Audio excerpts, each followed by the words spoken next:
Hi everyone, welcome to on this channel entrance world. So आज की इस video में हम लोग डिस्कस करने वाले हैं कि लखनऊ विश्वविद्यालय का LLB 3 ईयर का प्रोग्राम जो है एंट्रेंस का 2022 का वो कैसा रहेगा।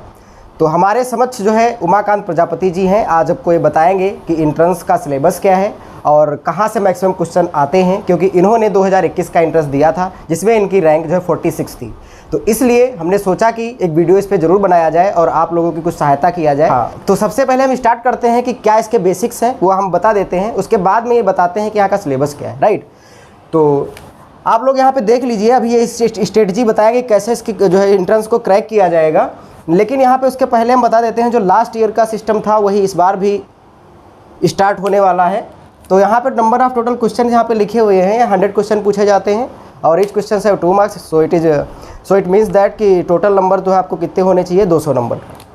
सो यहाँ पे आपको टाइम कितना मिलेगा, 1.5 घंटे का मिलेगा, मतलब 90 मिनट का मिलेगा। 3500 लोग अप्लाई किए थे, 320 सीटें रेगुलर थी, ठीक है। तो एंट्रेंस काफ़ी टफ होने वाला है। अब बताएंगे कि क्या जो है पूछा गया था 2021 में। मैं आपको बताऊंगा कैसे क्वेश्चन बनते हैं LLB entrance exam Lucknow university के।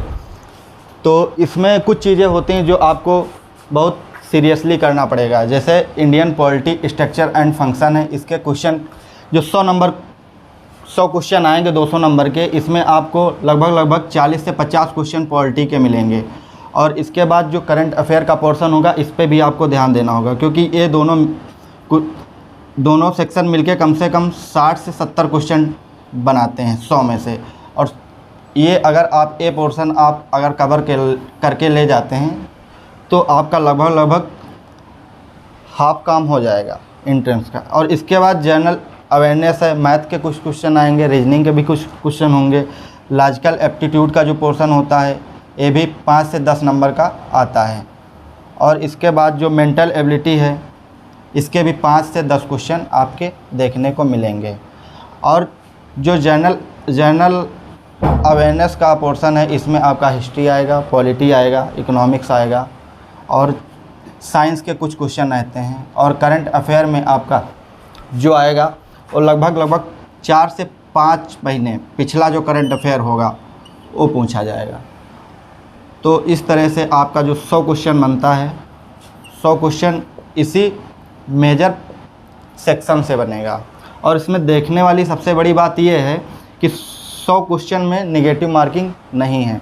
100 में आप 100 करके आएंगे बिना हेजिटेशन के, और आप अच्छे से पेपर देंगे तो डेफिनेटली आपका एंट्रेंस एग्ज़ाम जो है क्लियर हो जाएगा। क्योंकि मैंने भी बहुत ज़्यादा मेहनत नहीं की थी लेकिन मेरा भी क्लियर हो गया था एग्ज़ाम आसानी से।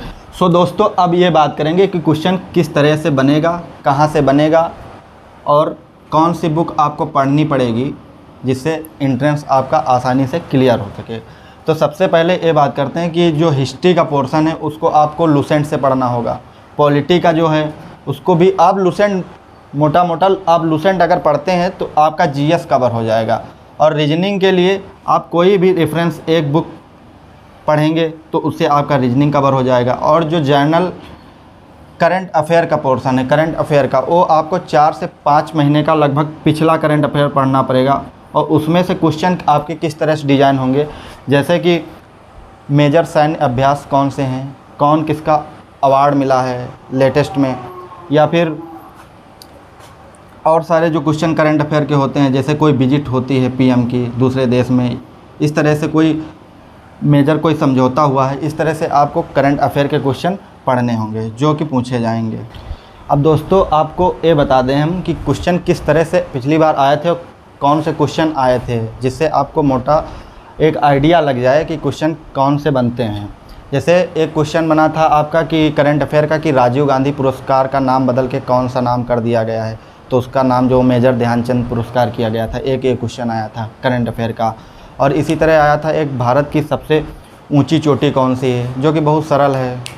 एक आया था कि भारत की सबसे बड़ी झील कौन सी है, इस तरह से। और DPSP जो राज्य के नीति निदेशक तत्व हैं, यहाँ से डायरेक्ट आर्टिकल दे के क्वेश्चन पूछे जाते हैं। और इसी तरह से एक फंडामेंटल राइट्स मौलिक अधिकार से क्वेश्चन बना था जो डायरेक्ट दिया था, आर्टिकल 17 दिया था, जो अनटचेबिलिटी का उन्मूलन करता है, अस्पृश्यता का अंत करता है। एक यहाँ से क्वेश्चन आया। इसी तरह से हिस्ट्री का क्वेश्चन आया था कि अशोक ने कौन सा शहर बसाया था। तो आप अगर अच्छे से पढ़ते हैं तो आपका एंट्रेंस जो है डेफिनेटली क्लियर हो जाएगा।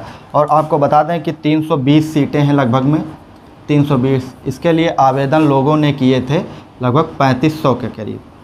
तो आप ये आइडिया लगा सकते हैं कि बहुत तो नहीं कंपटीशन, लेकिन थोड़ा बहुत तो है ही। इस तरीके से आपको थोड़ा सा अगर ध्यान देंगे तो एंट्रेंस आपका आसानी से क्लियर हो जाएगा।